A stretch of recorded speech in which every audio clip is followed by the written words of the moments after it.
Welcome, everyone. I now call the meeting to order. Welcome to the 18th meeting of the Standing Subcommittee on International Human Rights of the House of Commons Standing Committee on Foreign Affairs and International Development. Pursuant to Standing Order 1082, and the motion adopted by the subcommittee on Monday, January the 26th, 2026, the subcommittee will meet as part of its study on the global impact of transnational repression. Today's meeting is being held in a hybrid format in accordance with the standing orders. Members may thus participate in person or via the Zoom application. Comments for the benefit of the witnesses and members. Please wait until I recognize you by name before speaking. For those participating by video conference, click on the microphone icon to activate your mic, and please mute yourself when you are not speaking. For those on Zoom, at the bottom of your screen, you can select the appropriate channel for interpretation, Floor, English, or French. For those in the room, you can use the earpiece and select the desired channel. A reminder that all comments should be addressed through the chair. J'aimerais maintenant souhaiter la bienvenue à... I would now like to welcome our first witness. Dr. Thomas Junod, full professor, Public and International Affairs, University of Ottawa. Mark Gertsen, assistant professor, Criminology and Criminal Justice, University of Fraser Valley. Professor Frederick Jean Baker, Associate Professor of Law, University of Ottawa. From Caucus Foundation, Dumont Liu, human rights activist by video conference. From Inter-Parliamentary Alliance on China, we have Luc Dupalford, Executive Director by video conference. From Raoul Wallenberg Center for Human Rights, we have Brendan Silver, Director of Policy and Projects, also by video conference. I welcome you all, and I would like to give every one of our witnesses a time period of 5 minutes for your introduction. Please do yourself to respect the time. I would like to start with Dr. Thomas Junod. You have the floor for 5 minutes. The floor is yours, please. Go ahead. Thank you very much for the offer to speak to you today. I'm in the process of writing and researching a book on transnational repression in Canada with my co-author, Professor Amarnath Amarasingam from Queen's University. The book will focus on how China, India, Iran target diaspora activists in Canada. We've conducted about 100 interviews so far, the vast majority with victims of transnational repression, or TNR. It will be the first comprehensive assessment of the threat and the problem in Canada. So what I will discuss today are preliminary results. We expect to finish the writing of the manuscript by the end of the summer. There are 4 main elements to our research: tools, impact, how victims perceive the government's response, and the importance of understanding diaspora politics. Our interviews first ask victims to describe the tools that state perpetrators of transnational repression use against them.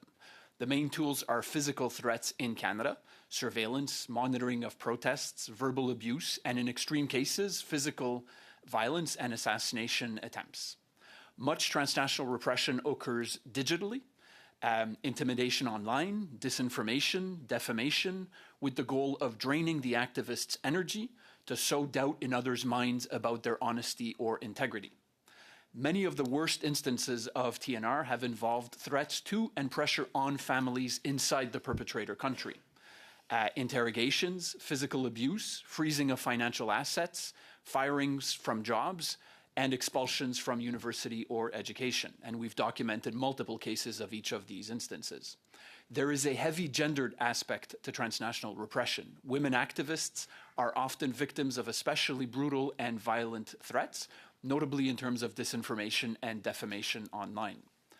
One element that matters a lot here is perceptions. We spoke to some activists, for example, who have not been directly targeted, but they know colleagues of them who were. And the simple fear that there's a possibility that they could be targeted in the future because of their activism is more than enough to send a chilling message. So transnational repression, in a sense, works a bit like terrorism. There is a theatrical element whereby the public display of visible instances of violence, physical or digital, serves to intimidate a given population. Second, we try to assess the impact of transnational repression on diaspora activism itself. The impact varies a lot. We've spoken to people on whom there was no impact at all. They decided to continue their activism despite the threats or the violence. And we've spoken to activists who completely decided to stop, and anybody in the middle. The most important variable in shaping the response or the impact is whether the activist has family inside the perpetrator country. Those with no family, no immediate family, were typically more likely to continue. We also are asking our interviewees, close to 100 of them, about the personal impact. And here we saw universally tremendous personal distress, with many activists reporting excessive emotional suffering as a result of the pressure that they're under, and in most cases, little or no support. Third, we ask interviewees about their perceptions of the government's response to transnational repression. We systematically ask, in particular, whether they had contacted the RCMP, CSIS, or other polices of jurisdiction. If yes, what responses they received. If no, why not? Again, responses have varied a lot at this level. In many cases, the main criticism is one of neglect, the perception that authorities have limited awareness and interest in the threat. Another frequent response was a perception that officials in the police in particular had very little awareness or understanding of the threat. That said, there was also a fairly clear perception among our interviewees that the government is taking the problem increasingly seriously, and I'll get back to that at the end. Finally, our research has also shown the importance of understanding the broader context of diaspora politics, and more specifically, among other implications, how fragmented communities, which is the case in particular of the Iranian Canadian community that I study a lot, how fragmentation creates more opportunities for state perpetrators of transnational repression to target individuals, and also makes the job of the federal government to counter transnational repression more difficult in terms of reaching out, for example. Another element of our research has been to understand the government's response.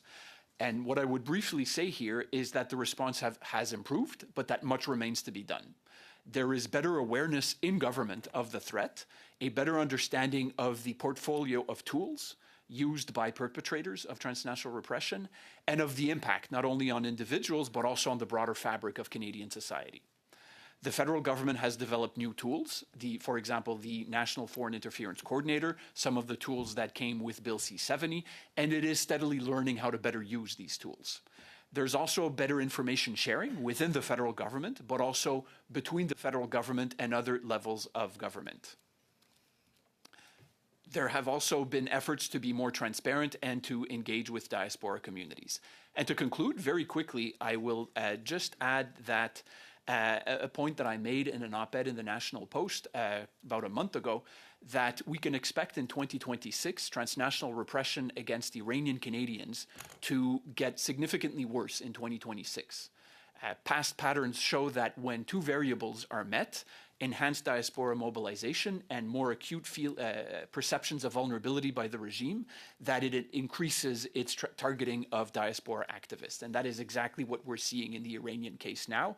And I think that the tragic assessment is that we should expect things to get worse at that level in the coming months. Thank you, Doctor. Thank you. Exceed by 1 minute, by the way. Please try to respect the time. Now I would like to invite Mr. Mark Kersten to take the floor for 5 minutes, please. Thank you, Mr. Chair, and thank you, everyone, for having me. As transnational repression, or TNR, continue to grow, it is critical to remind ourselves that transnational repression is not waged against abstract entities or states, but against people and communities. Canada's response must therefore be grounded in human rights. With my time, I will emphasize 3 points and conclude with a number of recommendations. First, TNR in Canada is inextricably linked to human rights violations committed in source countries. Second, understanding these links means tackling both by holding perpetrators accountable. And third, the threats of TNR are growing and include states that Canada considers allies. TNR is not separate from repression in source countries. It's an extension of it. Those who call out and push back on atrocities in Iran, Russia, China, India, etc., are targets for repression here. How Ottawa responds must appreciate that it is those who dream of human rights in their homelands that face the nightmare of transnational repression in Canada. Given the springtime, consider the following analogy. If Canada continues to focus only on how repression is expressed on Canadian soil, it will be cutting the dandelion flowers while leaving the roots intact. Worse, current Canadian policies might even allow the weedy world of repression to flourish. I have studied the presence of Iranian regime figures in Canada and what responses are available to authorities to hold them accountable. Like others, I was troubled to see some members of parliament calling for Iranian regime figures to be deported back to Iran. Trying to tackle TNR in Canada by sending perpetrators back to a regime engaged in the oppression of civilians is potentially reckless and dangerous. Sending agents back risks strengthening the Iranian regime and its repressive capabilities. It was thus a lost opportunity in some ways when Canada decided last week not to investigate or potentially prosecute, but to return a former IRGC commander, Mehdi Taj, back to Iran. If Canada's response to TNR is to deport perpetrators, what lesson will those engaged in repression learn? We can send our guys in to terrorize diaspora communities. The worst that'll happen is Canada will send them back to us. Canada cannot tackle repression here by exporting its perpetrators abroad. We must instead uphold our sovereignty by reaffirming the human rights of those targeted by TNR. We can do this by holding perpetrators of repression and atrocities accountable in our own courts and under our own laws. Canada can become a world leader in this regard. There is a framework that Canada can use to identify emerging threats of TNR. Look for states that perpetrate atrocities against their own people with impunity and who lack respect for state sovereignty. That means that we must look not only at states like China, India, and Iran, but also at the United States as an emerging risk of TNR. Canadians are rightly worried that ICE, a paramilitary force engaged in rights violations in the United States, including the kidnapping and killing of migrants and citizens, might do the same in Canada. It's a reasonable fear. The U.S. may not be engaged in repression in Canada today, but it is precisely states that behave as they do that enable repression and seek to silence those who push back against their crimes. Canada must be indiscriminate in our fight against repression and not allow the aspiration of good relations to blind us. Our commitment to accountability must not rest on double standards or partisan games. So please allow me to conclude with 3 recommendations. First, Canada should allocate new resources to the War Crimes Program and encourage it to open a structural investigation into transnational repression linked to the investigation and prosecution of atrocity perpetrators residing in Canada. This could include an analysis of whether transnational repression may, in some cases, amount to a crime against humanity. Second, Canada could create a nonpartisan working group to study the creation of a Bill of Rights for victims of TNR to offer them an effective institution to seek protection and remedies, including access to compensation from the seized assets of perpetrators. Finally, Canada should review current ICE operations in the country. Ottawa should explain to Canadians why ICE, a force of an increasingly autocratic government, should still operate through its 5 offices in 5 Canadian cities. It's not a matter of whether Canada can do this. We have the right people and the right resources and the right institutions. It's only a matter of whether Canada has the will and the courage to do so in line with human rights and the goal of accountability. I certainly hope that it does, and I thank you very much for your time. Thank you. Perfect timing. Thanks. Now I would like to invite Professor Frederic John Baker to take the floor for 5 minutes, please. Mr. Chairman, we are behind the curve and at demonstrable peril. The Parliament of Canada was awoken by foreign interference in Canadian elections, a direct attack on Canadian sovereignty. That is, interference with our political independence and a breach of the foundational principle of sovereign equality, which has been a cornerstone of international law since the Peace of Westphalia in 1648. You, the Parliament of Canada, responded by a public inquiry, the Foreign Interference Commission, resulting in the adoption of Bill C-70, the Countering Foreign Interference Act. But that is the tip of the iceberg. The breach of Canadian sovereignty, of our territorial integrity, the safety, security, and freedom of the population, and the autonomy and integrity of our polity have been and continue now to be violated by an increasing number of foreign states with the most grave and widening consequences. The very purpose of Canadian sovereignty, and arguably the primary responsibility of Canada, according to Article 55 of the UN Charter, is the creation of conditions of stability and well-being pursuant to the rule of law under the Constitution of Canada. We are an open society dedicated to these aims, but they also create vulnerabilities which are being abused, and the Parliament and Government of Canada need to act with urgency, precision, and effectiveness. Transnational repression is not new, but it is rapidly growing as technologies have expanded substantially the means and reach of interference.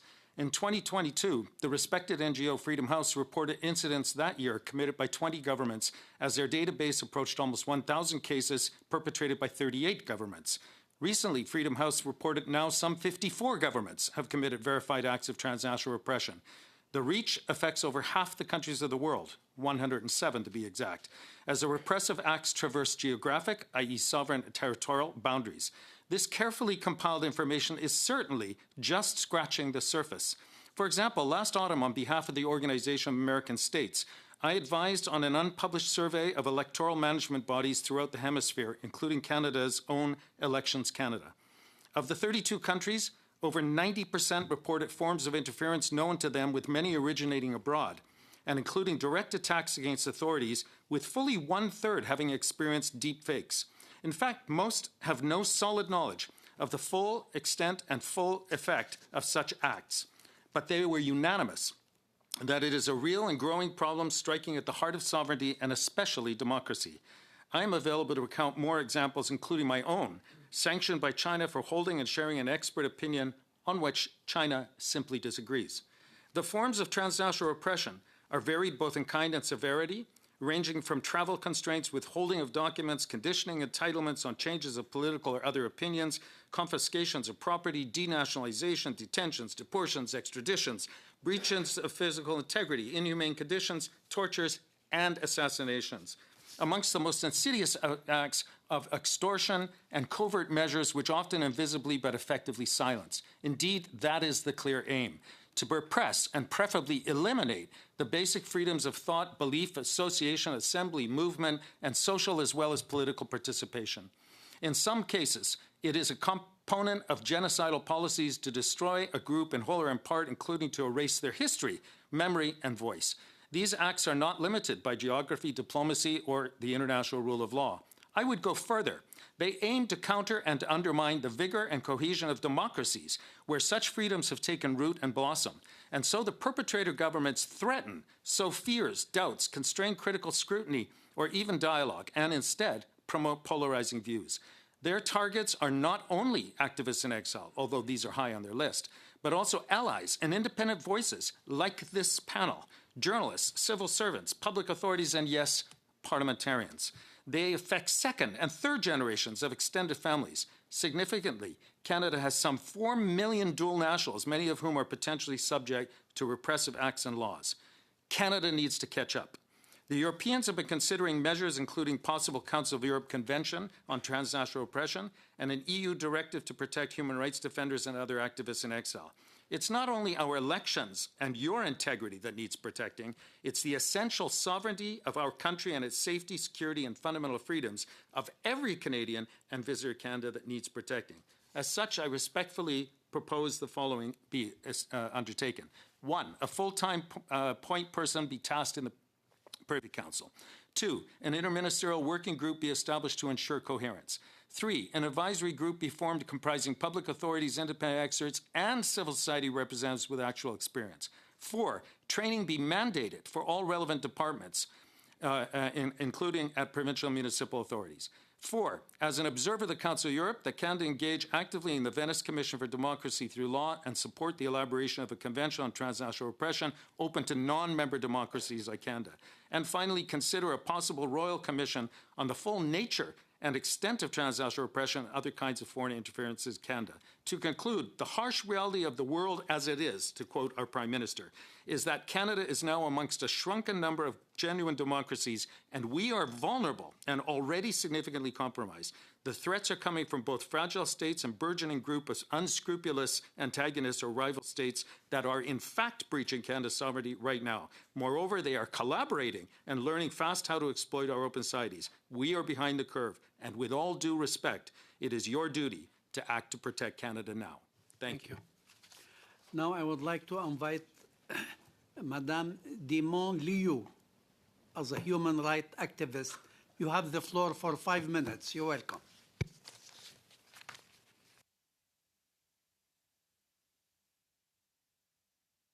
And unmute yourself, please.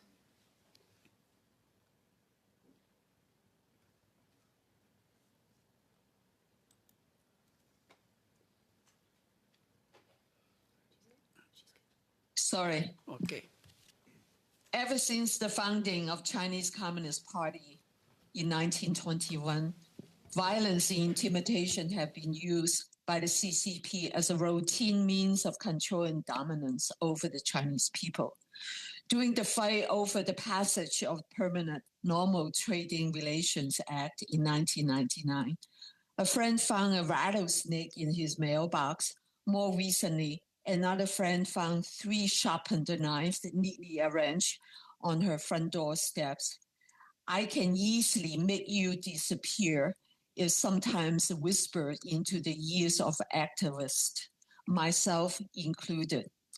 Guan Weiyan, a noted physicist, former president of the University of Science and Technology, China's MIT, and a force for reform in the CCP, was killed on a sidewalk of Texas Street when a car plowed into him in 2003. Wei Jingshan, China's most famous dissident, has several assassination attempts on him, 3 arranged near car accidents, 1 near Geneva, 1 near Hamburg, and 1 in front of my house. Wei had 1 poisoning that landed him in the ICU for 2 weeks. Similar poisoning have killed dissidents in Australia, France, and other countries. Wei continued to face endless lawfare cases that drain his time and finances. Why do authorities choose to ignore the CCP's acts of violence and intimidation? We now have a relatively new phrase, transnational repression, to describe these acts of violence and intimidation.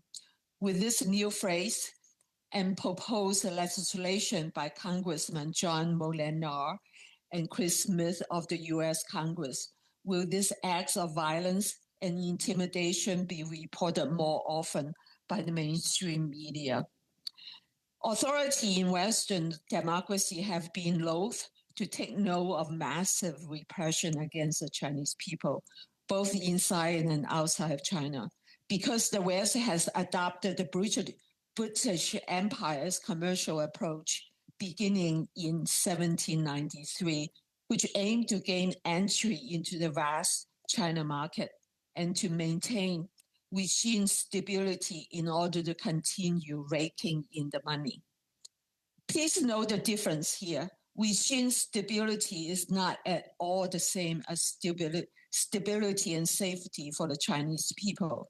The British Empire even attempted to maintain regime stability for the Manchu Empire in 1900 by sending troops from a Western country into China to quell rebellion for the ruling regime. Point of order. Unfortunately, there is a problem for the interpretation. Perhaps you could check that with the clerk and the interpreters, please. Ruling regime have come and gone in. Please, we suspension for a few seconds. We have technical Okay. problem. Thank you.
Mr. We are beginning again with our session. The problem persists. I'm sorry, we have to stop with you. Continue, please. Ruling regime have come and gone in China, but China has endured because the Chinese people have endured. We are now facing another possible crumbling of yet another abusive regime. But do the democracy have a China policy that is different from the approach of the old British Empire? The answer is no. All the democracies are continuing the old British commercial approach of the last 233 years in pursuing deals with the ruling regime. What would be the price of a deal with Xi Jinping for a peaceful coexistence with ongoing commercial relations? The likely triumph of tyranny and the defeat of democracy. Thank you. Thank you. You made it. We are happy. Now I would like to invite Mr. Luc de Pulfort to take the floor for 5 minutes. Thank you, Mr. Chair, for the opportunity. I created and lead the Secretariat for the Inter-Parliamentary Alliance on China, or IPAC. That is the world's largest parliamentary organization dedicated to China-related issues. IPAC regularly receives requests for help from suspected TNR cases, and members of the network have been engaged all over the world in parliamentary discussions about how best to approach the problem. But today I'm just going to focus on one area of transnational repression. Committee members will know that a key aspect of the discussion regarding Beijing's transnational repression is the effort made to suppress political dissent. But little attention has been paid to the attempt to suppress and silence politicians themselves. For the purposes of this presentation, I'm going to call this political TNR. And I want to outline IPAC's experience, which serves as an almost sui generis example of what it is and how it operates. A brief definition: political TNR is a calculated cross-border strategy where a government reaches across national borders to intimidate, silence or harm foreign lawmakers or their staff and or their associations. Victims are individuals whom the aggressor state perceives as a threat and has a political incentive to control regardless of their nationality or regardless of their status as elected lawmakers. This is not just harassment, it's a form of direct foreign interference. The experience of IPAC serves as a stark case study of this evolving threat. IPAC members and its secretariat have faced a spectrum of repression. I'm going to give you, with your permission, a very truncated list. First, the APT-31 cyber attack against the whole IPAC network in 2021, including 18 Canadian members of IPAC. The attack was confirmed as a PRC state-sponsored attack by the United States Department of Justice in 2024. 2, the arrest and torture of former IPAC volunteer Andy Lee and the subsequent coercion of Mr. Lee to become a prosecution witness against Jimmy Lai. 3, the naming of multiple IPAC politicians in Hong Kong national security law cases, and the naming of myself as one of 3 co-conspirators in the trial of Jimmy Lai. 4, the formal sanctioning of 15 lawmaker members and 3 advisors to IPAC, together with their families, in 2021. And this includes one member of your committee, Mr. Brunel Duceppe. 5, the coercion of 4 countries out of the network of IPAC by the People's Republic of China, threatening countries and parties with economic consequences unless their members quit IPAC. 6, attempts to pressurize politicians in 11 countries through their political parties not to attend an IPAC summit in Taiwan. 7, impersonation of IPAC staff, targeted harassment of IPAC staff and advisors, including the fabrication of AI-generated pornography and disinformation. 8, threatening of IPAC staff from Hong Kong through their families or through the weaponization of bureaucracy in Hong Kong. 9, Ministry of Foreign Affairs China statements targeting and smearing IPAC. And finally, and I emphasize this is not an exhaustive list, paying a municipal representative in Belgium to spy on a Belgian IPAC member, Samuel Kogolati.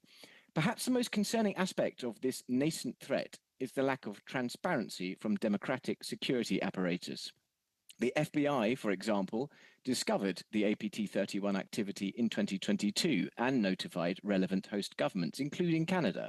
However, in almost all cases, those governments failed to notify the targeted legislators. This includes Canada. Not only that, intimidation of lawmakers and secretariat staff, including their spurious naming in national security law trials, has largely been met with silence. To protect the integrity of our political processes, we must move beyond viewing these incidents as isolated harassment. We would recommend, first, attribution. Affected governments must formally attribute attacks to the responsible parties and publicly condemn them. 2, I would recommend initiating defending democracy task forces commissioned to understand Beijing's whole-of-state approach to transnational repression and how to defend and maintain the freedom of democratic institutions. 3, we need sanctions. We have to impose consequences on the perpetrators. 4, we really need prompt notification. We should commit to notifying lawmakers if they're targeted through cyber attacks or other means. And finally, we need strengthened support. Cybersecurity measures need to be improved. Environmental awareness, training for all lawmakers and their staff is really a must. Thank you, Chair. I yield back to you. Thank you. Perfect timing.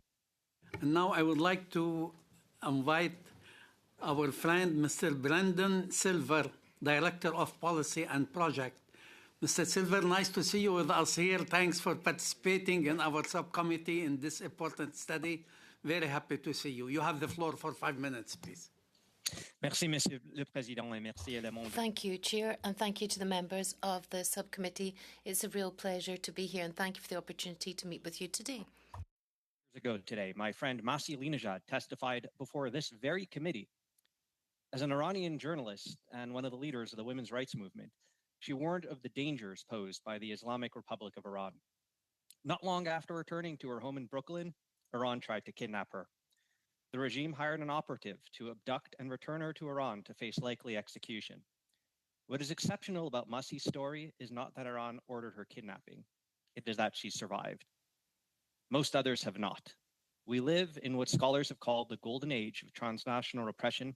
Since 2014, Freedom House has documented close to 1,400 incidents across 107 countries, carried out by 54 governments against their citizens in exile. These numbers continue to rise every year.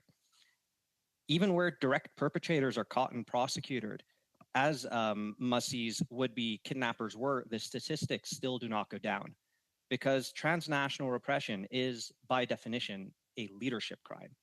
It is not the spontaneous misconduct of rogue agents. It is the deliberate exercise of state power directed from the top against individuals whose only transgression was to exercise their right to freedom of expression or opinion from the supposed safety of exile. The operative who attempted to kidnap Masih did not act alone. Behind him was a chain of command, a budget, an intelligence apparatus, and at the top of that chain, a senior official who gave the order. It is that person, the official who authorized the operation, who has never been held to account. And that gap is the topic of my testimony today. The international community has studied transnational repression extensively, condemned it at the highest levels, and built policy frameworks to counter it. The G7, for example, under Canada's presidency, has declared that TNR undermines national security, state sovereignty, and the safety of human rights. 45 states signed a joint statement at the UN Human Rights Council in 2024 calling for coordinated action against it. This committee has heard powerful testimony about its human cost. What the international community has not done is hold anyone criminally responsible for ordering it at the highest levels. The focus has been on detection, disruption, and diplomatic pressure. Nobody is asking who bears criminal responsibility for directing transnational repression as a matter of state policy. The current responses, therefore, have very real limits. Criminal prosecutions of operatives matter, but they can cover only those who carry out these crimes, not those who command them from abroad. And targeted sanctions, which have been an important tool that we've been using and should be used even further, still only levy costs without generating criminal accountability. They can be lifted under diplomatic pressure, for example. So a senior foreign official who calculates that the worst case outcome is a travel restriction has been given insufficient reason to stop. The result is a landscape of responses that generate visibility without accountability and leave the command architecture of TNR entirely intact. The architects of these campaigns have drawn a clear conclusion. The international community will document these crimes, prosecute the low-level operatives, maybe sanction some associates, but it will do nothing to threaten their personal liberty. Until that calculation shifts, TNR will continue being ordered by the commanders and senior officials of foreign regimes. International criminal law was built precisely to protect individuals from the criminal exercise of state power and to ensure that those at the highest levels who ordered these atrocities cannot hide behind their office or mandate.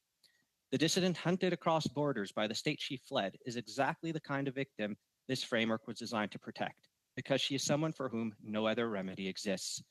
I'm seeking to underscore in my testimony today that the foundation to respond exists through the International Criminal Court and has simply never been used. Under Article 12.2a of the Rome Statute, the founding treaty of the ICC, the court has jurisdiction where an alleged crime was committed on the territory of a state party. TNR operations produce their effects where the victim is located, on the soil of the host state. If that host state is a Rome Statute party member, the ICC has jurisdiction over those crimes. Even if the primary perpetrating states are not Rome Statute members, and most of them are not, like Iran, China, and Russia, their victims are almost always located in jurisdictions that are members of the court, including Canada. I will note that Canada led a statement of the G7 condemning Iran regime transnational oppression and a further statement of 14 countries condemning, quote, attempts of Iranian intelligence services to kill, kidnap, and harass people in Europe and North America in clear violation of our sovereignty. These services are increasingly collaborating with international criminal organizations to target journalists, dissidents, Jewish citizens, and current and former officials in Europe and North America, end quote. As you know, the founder of our center, Professor Irwin Cotler, a former Minister of Justice and Attorney General of Canada, was one of these Jewish citizens and former officials targeted for assassination. So the widespread and systematic nature of this transnational repression targeting civilians as a matter of Iran state policy meets the exact legal definition of a crime against humanity. So to conclude, I would therefore urge the subcommittee to consider calling on the government of Canada to refer Iran's transnational repression to the International Criminal Court. Canada can even lead our allies that are members of the ICC, like the other 5 members of the G7 who are members of the court, the other 12 signatories of the joint statement on Iranian transnational repression who are members of the court, to jointly refer the case to the ICC and even allocate resources for the court to prioritize it. This would set a major global precedent that would resonate far beyond Iranian transnational repression to combat global TNR. Mr. Chair, too many Canadians continue to adjust their routines, triple check their locks, and look over their shoulders because the foreign architects of this transnational repression know they are protected by a culture of impunity. This subcommittee can help change that. Merci beaucoup. Thank you. Thank you, Mr. Silver. And now we would like to start with the first round of question and answer. And I would like to start by inviting Mr. Shamrai, my friend Majonville, to take the floor for 7 minutes, please. Well, thank you, Chair, and thank you all witnesses for participating in this deep dive on transnational repression that we're pursuing at the subcommittee. Too many questions, too few witnesses, and not enough time. Let me start with you, Brandon. Actually, Diamond Liu, maybe I can start with you. What are the reasons that transnational repression are ignored by authorities and democracies? The mute button, please.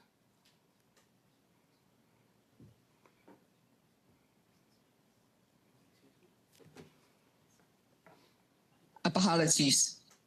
The answer is very simple. We have followed the British Empire's commercial approach to China policy, maintained regime stability in order to gain access to the vast China market.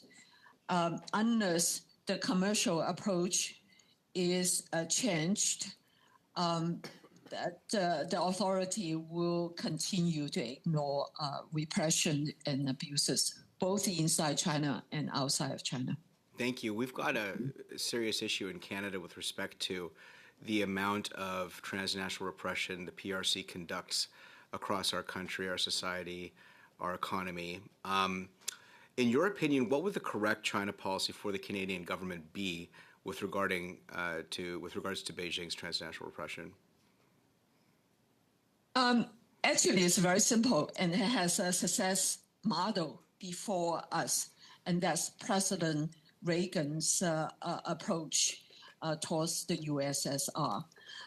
One, he targeted the USSR as a main adversary and not its proxies, because the proxies, after you defeat the proxy, you still have the main face the main adversary. He contested the USSR in escalating military spending, which eventually bankrupted the USSR. Three, he pursued an effective economic containment strategy. Four, he undermined the legitimacy of the USSR by giving visibility and support to Eastern European dissidents.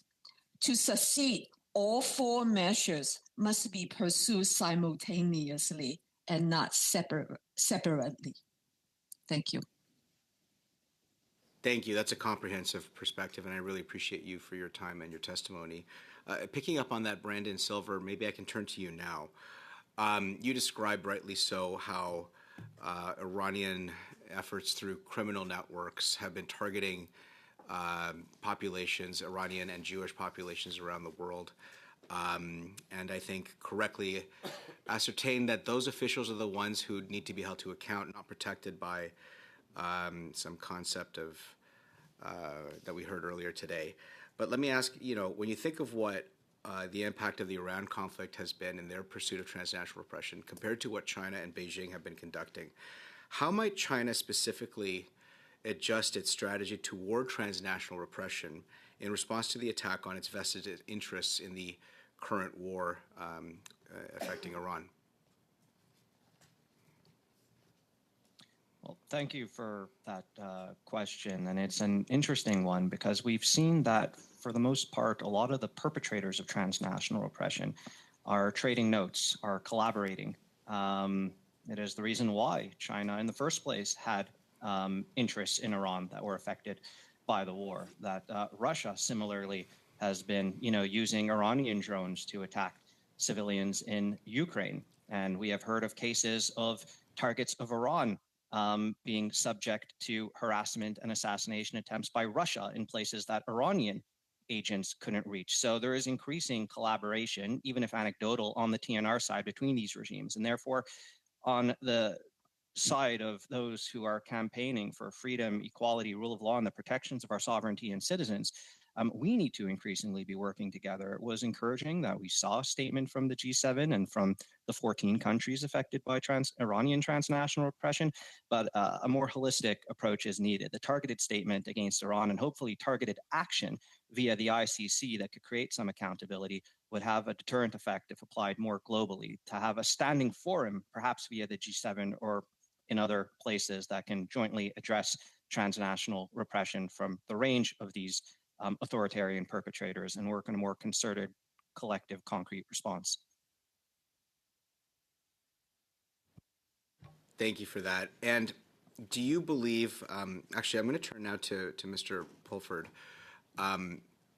You, I think in your concluding comments, articulated some very specific things that can be focused on confronting actors who are undertaking transnational repression, whether it's attributing attacks, defending democracy task forces, certainly to focus on sanctions on the perpetrators, notifications, transparency, and cybersecurity. All of these are really practical and specific things that leaders in the West and in the world can undertake. Let me ask you, Mr. Pulford, how do you find the enthusiasm being in taking on this issue of transnational repression, or do you find that politics in different countries fall to division too deeply and are incapable of actually addressing these issues? Thank you for the question.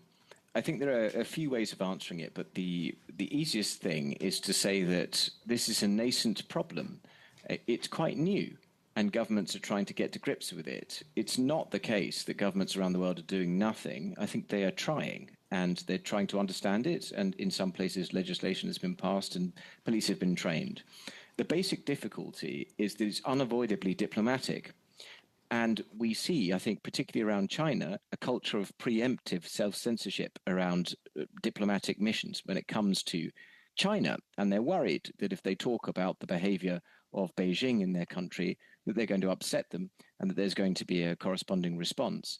That is hamstringing us from responding in the way that we should do. We should be much freer in imposing, at the very least, targeted sanctions on perpetrators, even if the perpetrators are an arm of the government. Thank you, Mr. Majumdar. Now I would like to invite Mr. Zubaili to take the floor for 7 minutes, please. Thank you, Mr. Chair, and to all the witnesses for being here today, both online and in person.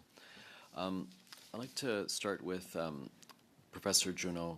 If you outlined a number of some of your preliminary findings with the 100 people that you've interviewed who are involved and have experienced transnational repression. And one thing I picked up on was you talked about the excessive emotional suffering. How do you think that governments can respond to support those individuals who are facing that pressure that you described, that you've seen in your research thus far? Thank you. I think it's really important that you would raise that aspect, because when we started this research and when we were asking our interviewees about the impact, we were focusing only on the impact on their work. Is it causing you to curtail or not your activism, and why? And then in the first interviews, we realized that spontaneously, a lot of the activists we were speaking to, victims of transnational repression, were bringing up the personal aspect, the emotional distress of the pressure they're under, the emotional distress that because of their work, their families back in Iran, India, or China are being pressured, threatened, and so on. And that distress in some cases was massive, and we're really documenting a lot of these instances. So we decided to shift our focus a bit and to systematically include that in our research. The reality is that it's really difficult to think about practical solutions at that level. Should there be resources at the community level, at the societal level, for victims of transnational repression? The obvious answer is yes. But how do you do that, especially given that in many cases it wouldn't be a federal responsibility, is not easy. But I think there are ways for the government to support community organizations that could provide either the psychological or emotional care itself, or at least provide advice on where to get it. That's interesting about supporting organizations in terms of their support for those who are at the forefront of human rights and facing repression. And we do have supports for victims of crime, for example, though that concept does exist and it's debated, discussed. So this would kind of be a corollary, I would suggest, of that, although doesn't flow from the same source. I'd like to just give Professor Packer. I know that you had some recommendations you were powering through at the very end. If you want to briefly expand upon them and complete them. Thank you. Yeah, I did get through them, but there's many more to say, and I hope that perhaps deductively you grasped that my suggestion of, for example, a point person of the Privy Council, an interministerial working group, is actually was a veiled critique of the frankly incoherent position of the Canadian government. Right now, many victims, persons who are aware of the transnational repression, have no idea to whom they should address themselves. I have that experience, and I give my own testimony as someone sanctioned by the Chinese state. I'm basically given a telephone number for consular services when I'm traveling abroad. But if something interferes with my bank account or whatever, there's no one to call. I have no idea what to do. I would suggest that I'm perhaps more able than many other people. I don't have family in a country of origin in China, so I'm not subject to most of these. But I can tell you that under the Chinese security law, this extends to all sorts of persons, including persons with whom I have contact, which I guess means you. So I don't know, what to say. But there's nobody in the Canadian government to whom I can address myself or respond. So my main plea here is that this is a very large problem. And that's why I mentioned the 4 million Canadians with dual nationality who are all potentially subject to this. Just quickly to tell you, the other day I had a person from Tunisia show up at my door, and he was agitated. And he's a businessman. And he said he needed help. And I said, well, what can I do? I'm not really there to help. I'm a scholar. And he said, well, he'd gone to the embassy to renew his passport, and they took it. And then they told him that in short, they basically said they wouldn't renew it unless he changed his statements on X.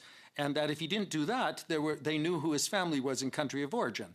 Now, this is Tunisia, a little country. We're not talking about China. We're not talking about Russia. And this is a person who's visiting our country trying to do business with our country. So I want to underline, I didn't know who to call. And I think this is a problem for our country. Thank you. And Professor Kirsten, you mentioned it's not only the 3 countries that we named, but many others engage in transnational repression without necessarily naming them. Do you have suggestions on how we can remain mindful that it's not just India, China, Iran that are involved? How can we remain mindful and aware that, as Professor Packer just mentioned, other countries also engage in this? What suggestions do you have for us on that regard? In that regard, I should say.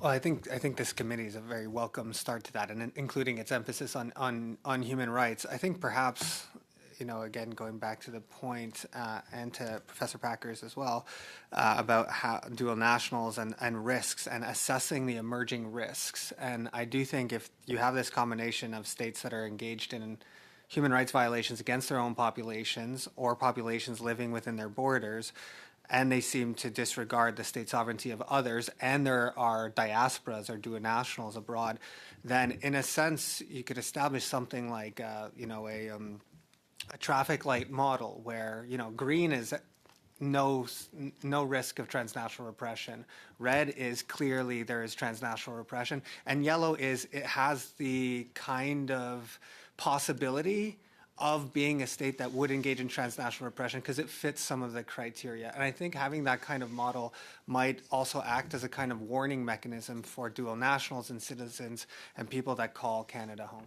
Thank you. In the last remaining 45 seconds that are left, Monsieur Duplessis, I know that you described a lot of challenges that IPAC has faced while doing its work, and I'm a proud Canadian co-chair of IPAC. In terms of best practices you have for those who are advocating, do you want to share with viewers what precautions they can personally take in order to protect themselves?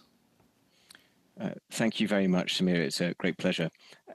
It's quite difficult to answer that question because it differs from country to country. One of the principal problems we find is that police authorities have a wild variation in their understanding of transnational repression. So, for example, in the United Kingdom, there have been many who have had bad experiences who've tried to report, and I know that around the world, others have had similar experiences. So it really varies hugely. It's actually quite difficult to say to people, here's what you should do. But something that was very positive was that recently the cybersecurity institutions of our various nations got together and produced a report at least advising potential victims of transnational repression what they could do to tighten up their cybersecurity so that they could at least try to defend themselves. People should read that and they should have access to that. And that's a good document. It's a good start.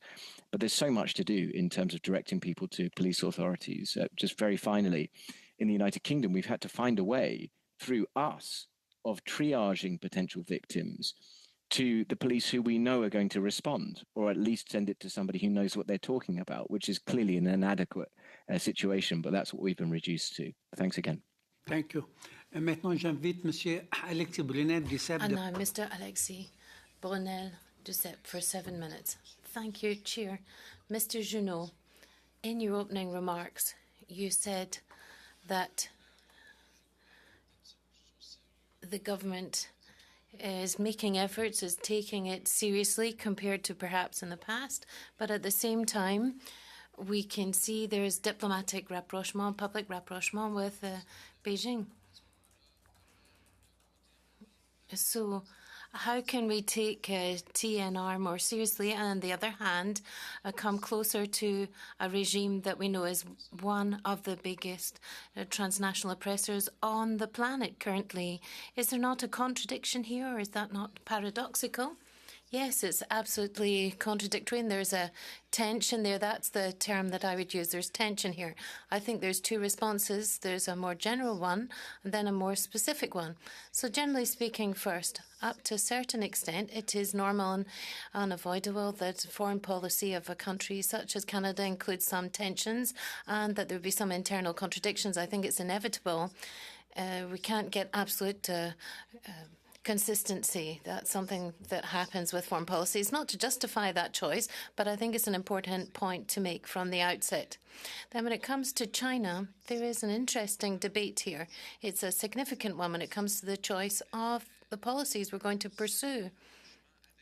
Should we have a certain amount of rapprochement with a country such as China, which is responsible for a great deal of transnational repression acts? But what does that imply in terms of China's approach to transnational repression pursued here in Canada?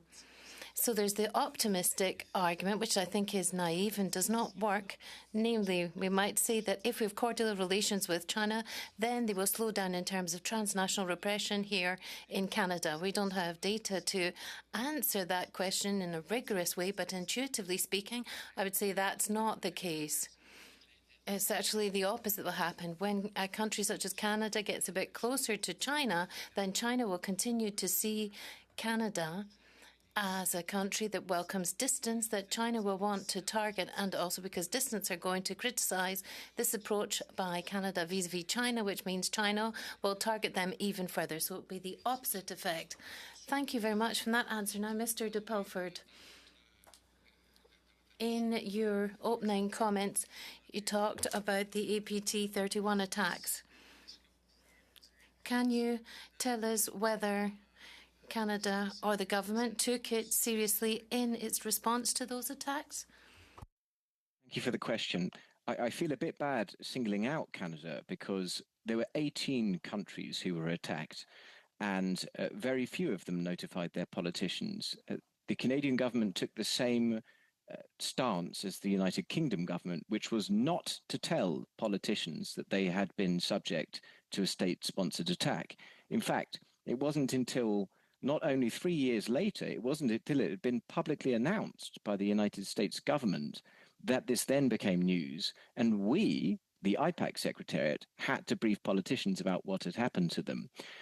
I would argue that that's completely inadequate. I mean, there were people who were attacked within Canada who had senior positions in committees, such as yourselves, who were potentially victims of a very serious cyber attack. It was dismissed and swept under the carpet by the Canadian government in the same way that the United Kingdom government did. This isn't a party political point. Regrettably, it's to do with the posture of countries towards Beijing. They, I believe, did not want to attribute the attack for fear of the diplomatic consequences of so doing. The same in the United Kingdom. Merci infiniment pour ça. Thank you very much for that response. Turning now to Brendan. In your opening comments, you talked about international mechanisms such as the International Criminal Court. If we look at the legislative framework of the Canadian government, the Canadian legislative framework vis-à-vis TNR, from what I've heard from different witnesses, it seems either it doesn't exist at all or else there's no real training. Perhaps I can come back to Mr. Junot on that because you referred to that in terms of training of the police forces, prosecutors. Perhaps it's not just laxism, but rather there's a big gap. There's not enough tools to help these people to combat TNR here on Canadian territory. Merci. Oui, on besoin. Thank you very much. Yes, we need more resources. There needs to be an allocation of resources for the police services and those who are involved in combating transnational repression. And we need to have more tools, domestically speaking, and also at an international level. There are some tools that exist that we can use, but we're not committing to these. There's lots of allies around the world who are being subjected to the same type of attack from these authoritarian countries, these dictatorships. So we can work together with our allies to use international instruments such as the International Criminal Court to combat these atrocities and fight against these international crimes. By doing this, for example, in the case of Iran, to which I made reference in my opening comments, then we can set a precedent. And that could be helpful for us when it comes to all of these types of crimes, such as what has been committed by China. Thank you, Mr. Junot, on training. Yes, that's a very important point to raise. And there hasn't been serious progress made to combat TNR unless we have a more sustained effort in terms of offering federal support to train people on the front line, such as CSIS and also all levels of the police services. In the interviews together with the co-author, we constantly heard horror stories where victims came to see the police and basically they had no clue, to put it quite bluntly. They really had a complete lack of knowledge around this threat of TNR, strategic actions or tactics pursued by the perpetrators. It is better compared to where we were at 5 years ago, but we're still far off where we need to be.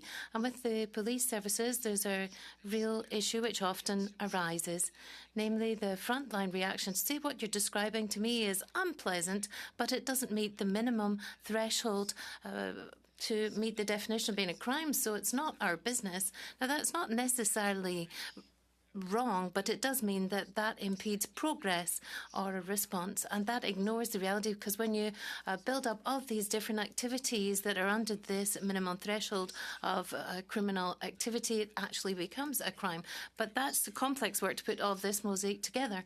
Then from a legislative framework, that's not helping the police forces to go further in terms of laying charges, etc. Thank you very much. I'll come back to that later. Thank you very much, Mr. Brunel-Duceppe. And now, Ms. Van den Belt. Thank you very much, Mr. Chair, and thank you to all of our witnesses. Some very, very rich testimony and good recommendations there. I would like to start with Dr. Junot, because you mentioned that one of the threats is the fragmentation of the communities. And I wonder, there's been discussion both in this committee and a previous parliament, but also right now in the Procedure and House Affairs Committee, of providing support to human rights defenders in exile in Canada so that they can continue their work, but also perhaps creating that connective tissue where movements can have, is a small fund that would allow them to connect to one another. I wonder if you think that that might be one possible solution, and I'd be interested in the other members of the panel as well. Yes, absolutely. And speaking especially on the Iranian Canadian side, which is a community that is very divided, very fragmented. There is no strong organization that represents not just the entire community, but even significant components of the community. So that division it creates openings for the Islamic Republic, which it very enthusiastically exploits. And it also makes the job of the federal government much more difficult. It makes outreach, engagement and transparency with the Iranian community much more difficult.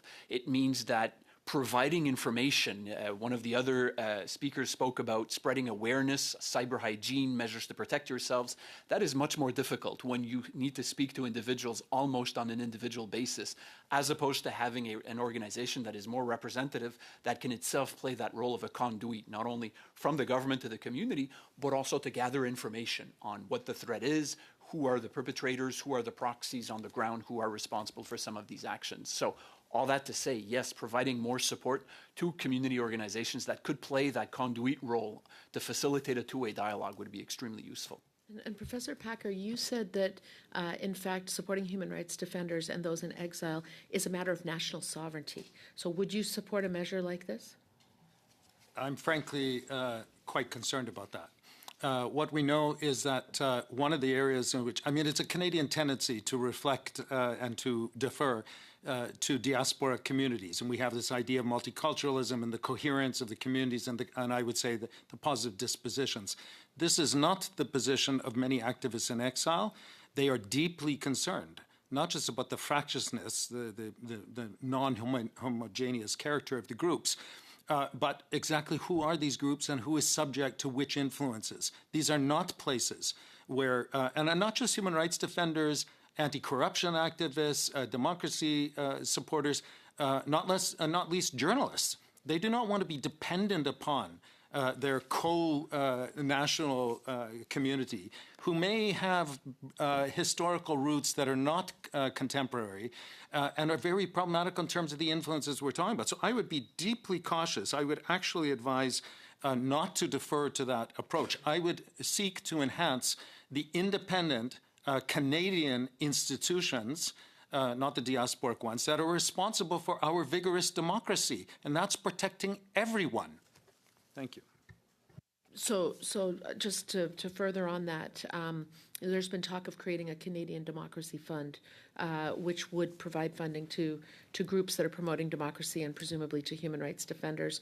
And I know that when this committee proposed it in a previous study on women human rights defenders, we proposed something that would be supporting those human rights defenders when they come to Canada to be able not drive an Uber, but actually be able to continue their work. So would that change your view on this? So I think many people here are aware that it's been a long-time proposition of Canada to have something similar to that, and that we've failed to develop or deliver it. Look, if we look at the direction of travel of the world, if you look at global reports on democracy and so forth, the democracies are shrinking. In fact, I think Freedom House counts now like a dozen full and vigorous democracies. And the non-democracies are gaining in strength and gaining in their collaboration. The threat is very real, as we're discussing here. So I think something's needed like this. But I would also argue, for example, Canada has led with regard to the pathway for human rights defenders, but it's very small and it's too limited. And that's why I'm using language like activists in exile. There are many people who do not wish to be, like a journalist, does not wish to identify themselves as a human rights defender. They think they're a professional doing journalism. There are many groups that don't want to be a refugee as such because it's problematical in terms of their status and the way they be treated. In fact, to declare refugee status is to basically an allegation against your country of origin. If you're a dual national, that's a massive problem. So I think we do need to do something like this, but it needs to be nuanced, it needs to be thoughtful, and it's overdue. Human rights defender pathway came from this committee originally. Thank you. Thank you. Thank you, Ms. Van den Berg. Now I would like to invite Madame Krones to take the floor for 5 minutes, please. Thank you so much, Mr. Chair, and really thank you to all of the witnesses for your very thoughtful remarks today. Dr. Juneau, I want to pick up on your opening remarks. You talked about there being a heavily gendered element to transnational repression, and you talked about people with family in the perpetrating country being the people who are most likely to be impacted, and that where there is family at risk, that is where transnational repression can have the most impact here in Canada. And you also talked about the way that everyone is expecting there to be an uptick in transnational repression from Iran over the next little while. And so I cannot help but think about the very small but very impacted Iranian community in my riding, where almost everyone has family at home, and where almost everyone is worried about them. As you know, people have lost contact with family members. And I'm wondering if you could elaborate a little bit on what the policy implications are for Canada of those families that are split under these circumstances. Thank you. So I'm very happy that you bring up these aspects, including the gendered aspect and including the dimension of the prediction that there will be an uptick, and a serious uptick in Iranian transnational repression in 2026, given the current context. Anecdotally, I've already talked to a number of activists who do report recent cases of families, for example, over there being pressured to try to silence their activism here post-protests of early 2026 and post the war that is going on right now. From a policy perspective, what does that mean for Canada? The family abroad dimension might be the most difficult policy challenge at this level. Generally speaking, transnational repression is very difficult. It's a very difficult problem to deal with on many fronts. In a narrow sense, there is not that much that Canada can do in the short term when a Canadian, an Iranian Canadian or Chinese Canadian or other, when their family abroad is being targeted, to silence them. In the bigger picture, I do agree with what my colleague Luc de Pulford said during his testimony and his answers, in the sense that naming and shaming, making this public, not keeping it quiet, unless there is a specific request by the victim themselves to keep it quiet, which I think we should respect in those instances. But as a default position, the publicity aspect does matter. Coordination with allies is something that we are doing better now than 5 years ago, but can still be improved a lot. We are not the US, we are not even the UK in terms of our size and our power and the assets that we can bring to bear to resist at this level. But in working with other democracies where there are similar problems, the effect can be, the response can be improved. And I think Canada's work through the G7 was the first step in that direction. On the comment that you just made about what we are no longer in terms of Canada, that we are not able to have the same strength of voice that we had at the table. And I was at a Battle of the Atlantic commemoration ceremony yesterday, where I was reminded that the reason why Canada gained that respect was because of the incredible power that we had militarily, the way in which we punched above our weight, the fact that we finished the Second World War as the third largest navy in the world. And I can't help but contrast that in the way that our government was less than clear about its position on Iran, and where over a series of days we struggled to figure out exactly where Canada was heading. Does that pose, what do we need to do to be able to move forward and to be able to have that credible voice again? Well, there's no answer to that question that doesn't involve more resources. CSIS, the RCMP, our diplomatic service, they are completely overstretched. We focus on transnational repression here today. We are right to do that because it's a big problem, but it's only one threat among many others that Canada faces. Economic espionage, cyber, great power competition. It's a very long list, as I think everybody knows. So given that multiplicity of threats, CSIS and the RCMP and the intelligence community in general, they are struggling to prioritize. It's very easy to say you should do more on transnational repression, but tomorrow morning that would mean doing less against economic espionage, which is also a major problem. So moving forward, simple answer, there's no way to do this without more resources. Thank you. And just in that context, we've had pledges of major investments in this space, pledges of major investments in defense. What is stopping us from being able to make those investments and move this file forward? Quick answer, please. Time is out. Very quickly, I would say that I very much welcome the government's efforts to significantly increase defense spending. That is more than overdue, but I would emphasize the point that there are other aspects of national power and national security beyond defense that we have also been neglecting for a long time. Thank you. Et maintenant, j'invite M. Brunel-Duceppe de prendre la Mr. Brunel-Duceppe, you have the floor for 5 minutes. Thank you, Mr. Kirsten. You referred to Iran specifically and the 2 conditions that you mentioned earlier. So we're looking to Iran and we're looking at what's happening, and objectively speaking, I believe any serious analyst could predict that hostilities will pick up again, or there's a big risk of this. So what does this imply for the future, strictly in terms of transnational repression when this type of crisis explodes? There's the allies of Iran, not just the Iranian government itself, and those who are on Canadian territory. So perhaps this is an example of a perfect storm in terms of seeing a rise in TNR in Canada when this type of conflict explodes at this scale as we see in the Gulf currently. Thank you, merci. I think my former colleague at the Munk School of Global Affairs, Ron Diebert, was here, and he spoke of a tsunami of TNR, and my colleague also had mentioned that in 2026, and I think other analysts have said similarly, we should expect as a result of this conflict that there will be an increase in transnational repression, including in Canada, as a result of Iran and perhaps as well its allies. I think one of the things that the interesting common threads in some of the reports that have come out in recent months from various organizations is that there have to be real repercussions, real concrete repercussions for those who perpetrate transnational repression in Canada. And so whether it's sanctions or prosecutions or investigations, I think there has to be real direct repercussions for those who perpetrate it, including, as one of the former speakers, the other speakers, I think Brandon Silver had mentioned, is, to also, if you have small level perpetrators of TNR, to figure out how can you use them to build potential cases up the chain of command to those who are actually most responsible.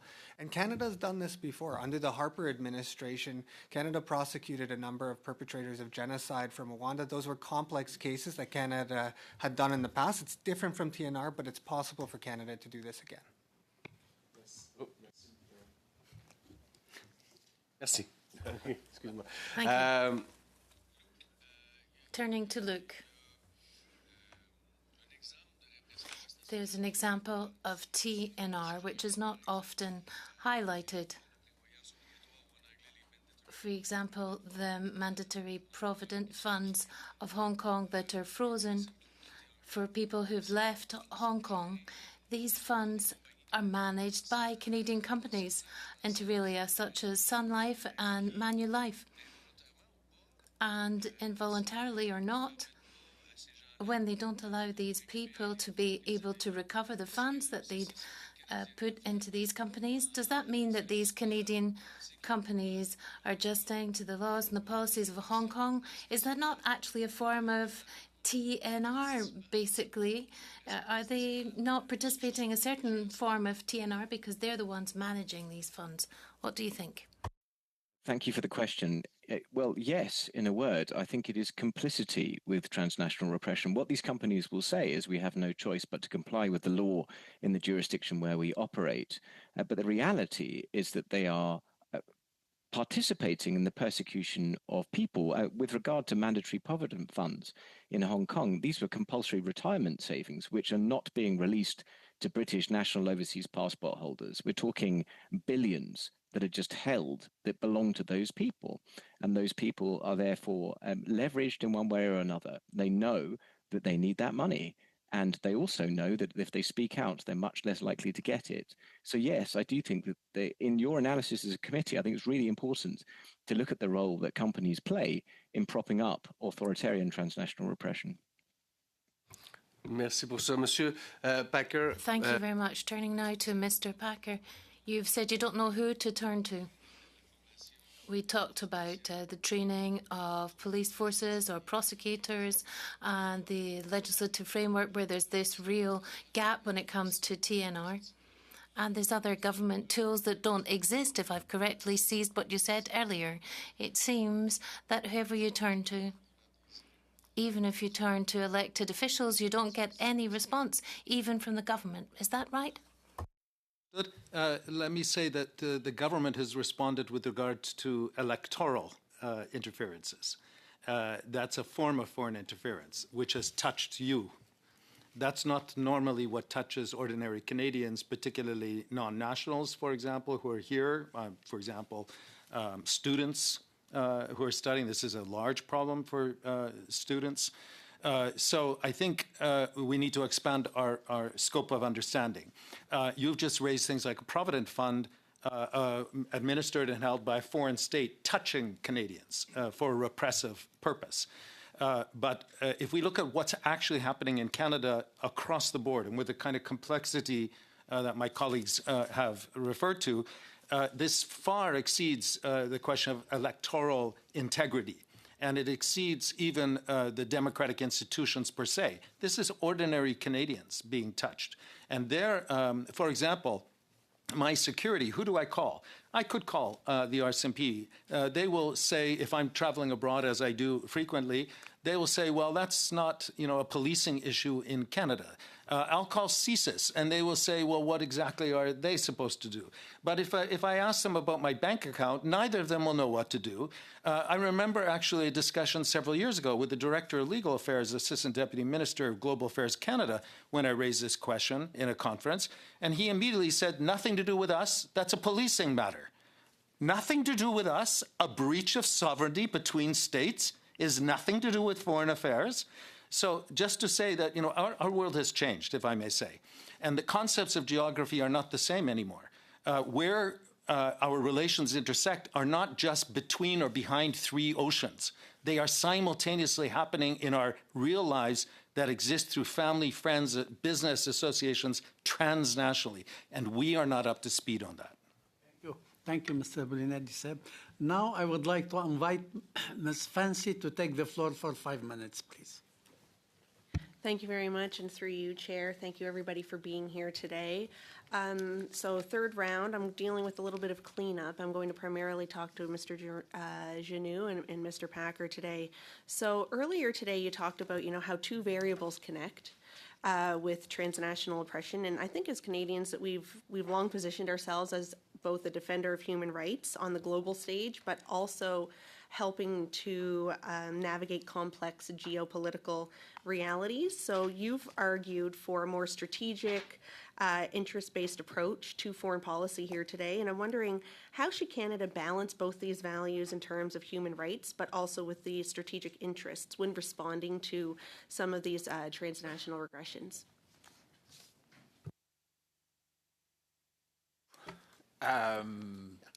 That is a broad question.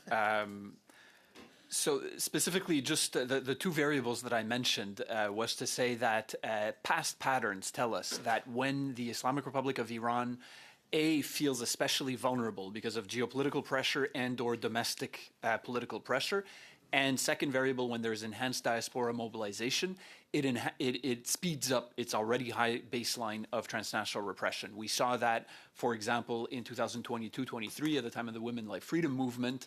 We saw it after 2020, after PS 752 was shot down. And the prediction that a number of us are making now is that we are basically seeing the confluence of these two variables now again because of geopolitical pressure, the war, and because of the domestic political pressure, the protests of just a few months ago. And that anecdotally, I am I'm already seeing that prediction becoming true, even if we don't have enough data points to really make a rigorous assessment at this point. So when I was referring to two variables, that's broadly what I meant. Thank you very much. And Mr. Packer, we've talked about sovereignty a lot today. So drawing on some of your experiences across international institutions, legal frameworks, I'm wondering, practical, realistic steps that Canada should be taking within the next year or so to strengthen these protections against transnational repression. Well, thank you for the question. I understand the reach of this committee or subcommittee, but let me say that the primary responsibility of Canada, the Canadian government, and our entire constitutional framework is in Canada for the protection of Canadians and the well-being of persons within our jurisdiction, which means territory and nationality. And what I'm proposing is that we don't need to ask anyone else. We don't need to consider whether we can reach into the Iranian Islamic Republic or deal with the Chinese state in Hong Kong over an investment fund. There is much we can and should do in Canada now. And this includes both the protection services. We talked about policing. For example, not only that police at local level be trained, but that there be coherence between CSIS, RCMP. I know CSIS is not a policing agency, but I mean all of the agencies responsible for safety and security. Not to mention, I work with a lot of activists in exile, scores of them. And most of them have problems that would traverse about 7 different ministries in Canada. They have no idea how to do that. So this is the incoherence I'm talking about. And this is a domestic matter, not only the first priority, but let me say that, for example, what I have suggested about creating not only government working better, but dedicated bodies and institutions. This problem is of such a nature, complex, nuanced, but also of a particular insidious character. It is undermining our sovereignty that surely we should be able to. As a G7 state, most of the states in the world are now considered on the fragility index in the 70% of countries that are fragile, failing, and so forth, and never mind the vigorous anti-democratic states. We are a G7 democracy. Surely we can protect our own persons within our own country. And if we're not doing that, it's an indictment against our own country, and not what my parents fought the Second World War over. No, thank you very much, Mr. Packer. And to kind of finish up, I've got about a minute or so. So we looked at international ring. We looked at, sovereignty within our own country. Now let's go even closer. I know within my riding, it's quite rural in Nova Scotia. So a lot of rural regions often rely heavily on community organizations, faith-based groups, local leaders rather than larger institutions. So what role do you think that these localized networks can play in identifying and responding to cases of national regression? If the question is addressed to me, I believe they can play, and I believe they do play. If I understand correctly, CSIS for many years has had closer relations and understanding the relations and the effects and kind of what's going on. So from an information gathering and intelligence perspective, and also the way in which some of these groups are instrumentalized, as they are. That needs to be something we need to pay attention to. We should not be so naive as to think that the oceans protect us and that people are no longer connected. They are highly connected. If I want to know what's going on in Yemen right now, with due respect, I don't call anyone in the Canadian government. I call Yemenis whom I know who are here in Ottawa and are directly connected in Yemen. That's the world in which we live in. So I'm not arguing not to have contact. I'm saying take care. And not to suggest that we defer to the communities, that they will solve the problem, as we have in multicultural kind of traditions. That's great. Like any Canadian, I'm connected with such groups myself through marriages and so forth. But take care. This is crucially important. Thank you. Thank you. Thank you, Ms. Fancy. Now I would like to invite Mr. David to take the floor for 5 minutes, please. Thank you, Mr. Chair. I'm going to try to bring this down to more of a grassroots level. Canadians that are watching this today probably won't understand much of what was being discussed today. But we know, as you've all said, that transnational repression is pervasive, it's comprehensive, and it is often, if not most of the time, invisible and can't be tracked easily.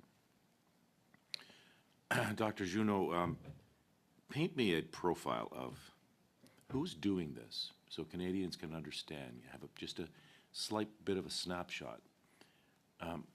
You talked earlier about cyber threats, economic threats, and espionage. I mean, everybody can understand the word espionage if they've watched a Mission Impossible, but I'm looking for sort of the typical profile of somebody who is engaged in transnational repression, so the Canadians might in some way have some hint of recognizing it.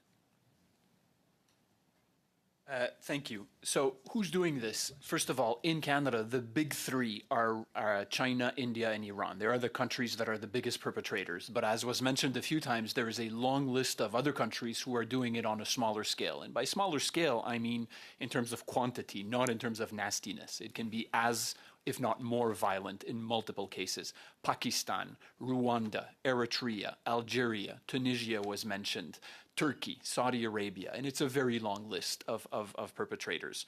Why do they do it? By definition, autocratic governments, non-democratic governments feel vulnerable. They feel insecure, and they do not tolerate dissent or opposition because they consider that it is a threat to their very survival as opposed to just more limited threats. And therefore, they will target those opponents. So in some degree, it's in self-defense that they would argue. In their perception, it is, yes. Right. So, Professor Packer, I love your first two names, by the way. I share them with you. I was really interested in the structure that you recommended the Canadian government take a look at, and that would be starting right at the Privy Council level. But can you give me an idea? Is anyone doing it right? Are there any countries, in your view, that have got a handle on this and have got something that we could actually take a look at? In short answer, I don't believe so. I've just spent a few days in Europe, in Vienna, with meetings of the multilateral institutions and others, and a few weeks before that in Brussels, including, by the way, NATO and also the European Union and at high levels. There is a general problem, I would say right now, of incoherence. And a kind of risk aversion in terms of taking the necessary steps to proactively address this threat. It's a complex threat. And my colleague, Luc de Pulford, mentioned it's not a new phenomenon, strictly speaking. Karl Marx was pursued by Prussian agents in the 1840s. I can tell you when I was a student in the United Kingdom in the 1980s, Saddam Hussein and the Iraqis, through the Ba'ath Party, instrumentalized every single student as an informant. And there was a parliamentary commission you can look at the time. So it's not strictly new. What's changed is the nature and the character of our relations, transnational telecommunications, the reach and the kind of nuance, the means by which this is operationalized in very terrible ways, including assassinations in our own country. So I think that many governments are kind of caught off guard by this. The Westphalian model doesn't quite respond to it. It's kind of like dealing with cryptocurrencies. What is it? Or pandemics. So I think Canada here needs to lead. We're capable. We need to be proactive and not reactive. And we need to, that's why I'm suggesting at the top, we need someone who's in charge, who says this is a real problem, and our government takes the responsibility and assigns it. A little bit, yes. Specifically the relationship with diasporas and others, because diasporas does not give us sufficient framework. But I do think that the responsibility question, which is a matter of international law, state responsibility, our responsibility as Canada, for Canada, not just for Canadians, but our own territory, our own population. I could elaborate on it. I would be really interested in sort of a literary review of how we deal with this, to look at a structure. I mean, it really is, as we've said, so pervasive, invisible, and it's subversive and it's objective and subjective. But when I asked you, is anyone doing it right? Your answer was no. So it's curious to me that if nobody's doing it right, how can we ever really expect to do it right? And I guess I'm just looking for an opinion on that. My quick opinion is that I believe, and I spent 30 years of my professional life abroad and working for security organizations and others. We're the only country in the world with more than 50% of our population having higher education. We have talented, capable people. This is a question of grasping the threat as it is and dedicating some resources, being serious about it. I believe this is both a security issue and a democracy issue. And for example, the commitment of our government to spend more money, yes, on traditional means of defense, but all this, if I may say, soft stuff that is pervasive and very troubling and touching us directly, we need to address that too, and we can. Thank you. Merci, Monsieur Davis. J'invite Monsieur Brunel. Thank you, Mr. Davis. And now Mr. Brunel Duceppe for 5 minutes. Thank you very much, Chair. Ms. Silver, could we talk about Mr. Jimmy Lai, who's still a prisoner in Hong Kong after the famous national security law was adopted? And he is a British citizen. And there's a link with transnational repression, of course. And there's something very specific here in the Parliament. Namely, we've got an MP that was voted in as a Conservative, Mr. Michael Ma, who did a floor crossing over to the Liberals. In fact, it's the best thing that happened to the Conservative caucus, namely Mr. Ma floor crossed. Well, that's a joke amongst us. But having said that, Mr. Ma was elected as the president of the Hong Kong Canada Friends Group. And then he crossed the floor to join the Liberals, and he made rather surprising, unfortunate statements, namely whether there was forced labour in China. But in fact, there's many, many studies that demonstrate that is the case. Now, in a Canadian Parliament, how come the president of the Canada-Hong Kong Friends Group can be the one who questions whether there's forced labour in China and whether this person has remained silent when it comes to the tragedy affecting Jimmy Lai and his family? Thank you for that question. I'll answer in English to be clearer. Colleague Luke de Pulford for raising how emblematic Jimmy Lai's trial is when it comes to transnational repression. And I want to expand on that to your question, MP Brunel Duceppe, about the need for Canada's Parliament and parliamentarians to be more focused and engaged on the case. This really cuts to core Canadian interests. The national security law under which he is being prosecuted is draconian and extraterritorial. What Hong Kong and its masters in Beijing feel that they can get away with in doing to Jimmy Lai as the most prominent person being prosecuted under this law will thereafter be applied to Canadians on Canadian soil. When Parliament and government was not outspoken enough on Jimmy Lai's case earlier, we saw that happen. Thereafter, you had the same law being used to pursue bounties against Canadian citizens on Canadian soil. And more than that, as a middle power, engagement with the UN, with multilateral institutions, are a core part of our foreign policy and sovereignty. Even engaging with the United Nations can be criminalized under the national security law. When a complaint was filed against the Chinese embassy and the UN asked them, can anyone talking to us really be prosecuted under the NSL? Under paragraph 56 of China's response, it's so brazen that they put it in writing. Paragraph 56 says, yes, it can be the case. So a Canadian in Canada engaging with the UN, even on Mr. Lai's case, can end up with a bounty and facing trial. And we risk greater and greater incursions on our own sovereignty via this law if we do not speak out more concertedly and concretely on Mr. Lai's case. And I also want to commend you and the members of this committee that have held hearings on this case, which help sustain him and his family and shine a spotlight on these issues, and the efforts that you all spearheaded to grant him honorary citizenship. Again, it's a testament, to these values and helps to push back against these efforts on transnational repression. So, and I would encourage any member who has not done so, or even may engage adversely, as you suggested, to reconsider what the implications of that might be for Canada's sovereignty and Canadian citizens. Pendant ce temps-là, M. Ma est toujours président du groupe d'amitié Canada-Hong Kong. And Mr. Ma is still chair of this parliamentary group.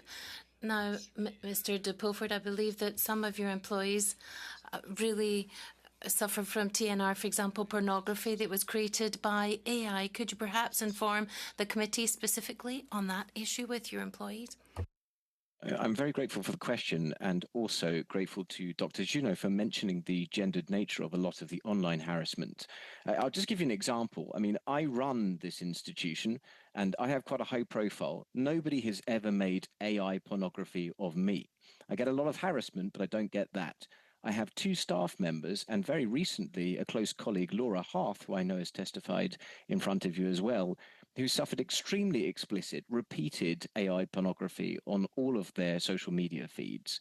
This is a common occurrence, and sadly, it's very often perpetrated from a different country, which brings into play other complexities when it comes to prosecuting it. But I'm grateful for the opportunity to mention that. It's a key aspect. It's a key technique which is used particularly against women in order to try to silence them when they're speaking up abroad. And now I invite Mr. Zubairi to take the floor for 2 minutes. Please be strict, 2 minutes question and answer. Okay. Thank you, Mr. Chair. I'll continue with Mr. Duplafort. In terms of, we've heard a lot about the challenges, some of the suggestions on how there should be greater working together of different Canadian agencies and other agencies in the world.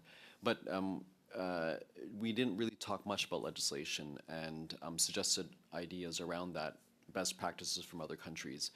What have you seen in terms of best practices from other countries to address TNR, or from your research and what you've heard within the space? You want to share with the committee on that, please?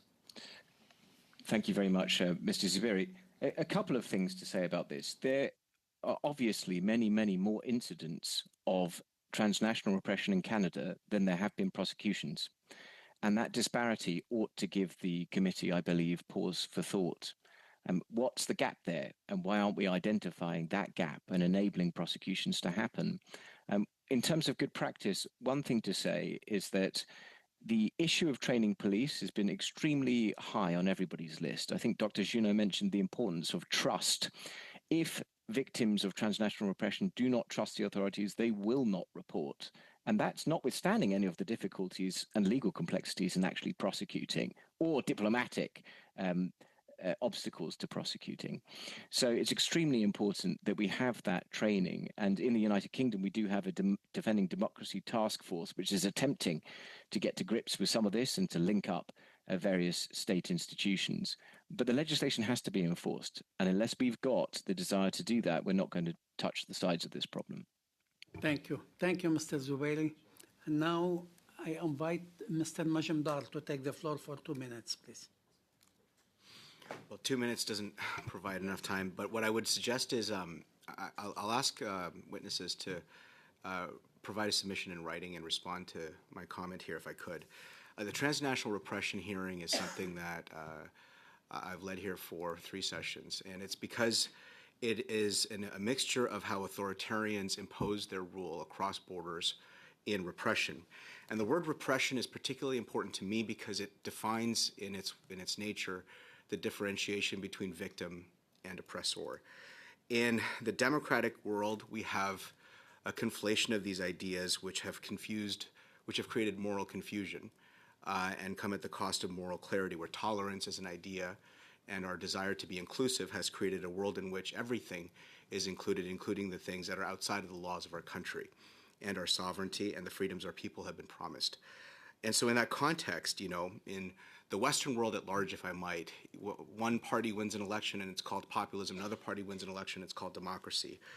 We have various models of moral equivalency that makes it even harder for us to identify an oppressor and an authoritarian when they are imposing their will on the lives of our people, whether they're from Niagara to Halifax, Toronto, Ottawa, Calgary, or anywhere. It is a growing and disturbing problem that requires a strength, a fortitude, a total awareness of what has been promised in terms of what our liberties in this country should be. And so in that sense, the test of moral clarity in our country, as our democracy is as vibrant as it is perhaps one of the biggest ones. I think of countries on the front lines of this, which include countries and peoples, which include the Taiwanese, Baltic nations, much of the Jewish world, which have had to deal with concepts of transnational repression robustly.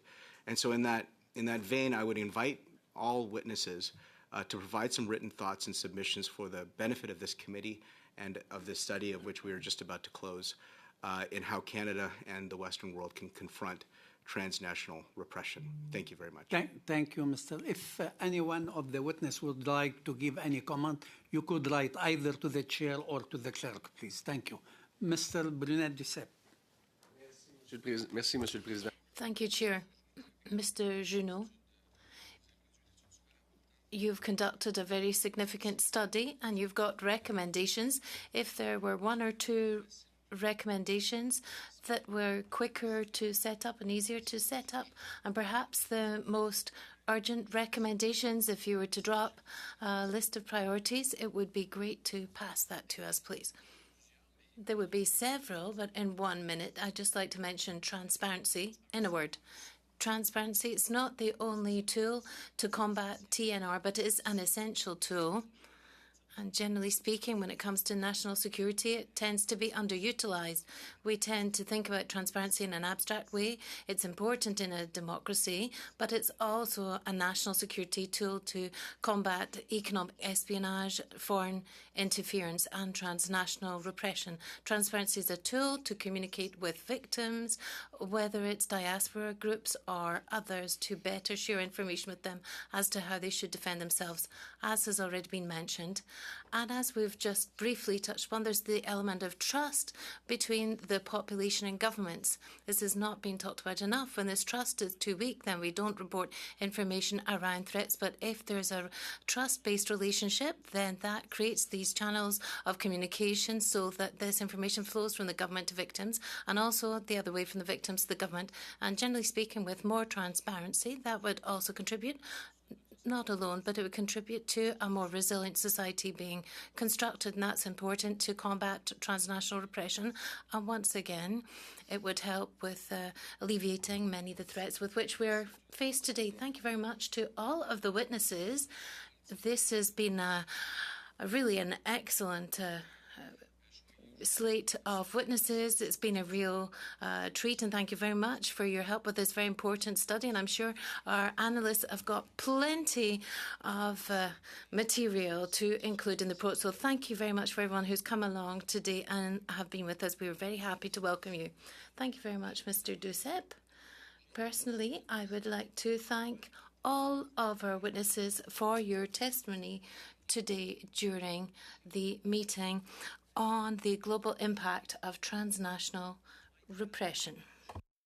Member, all people who are working here, staff, interpreter, we would like to thank you. Thank you for your presence. Thank you for your illustrations, idea, your good answer to our question. And you have anything to add, please do not hesitate to write either to me or to the clerk. And we suspend the meeting for 5 minutes, please.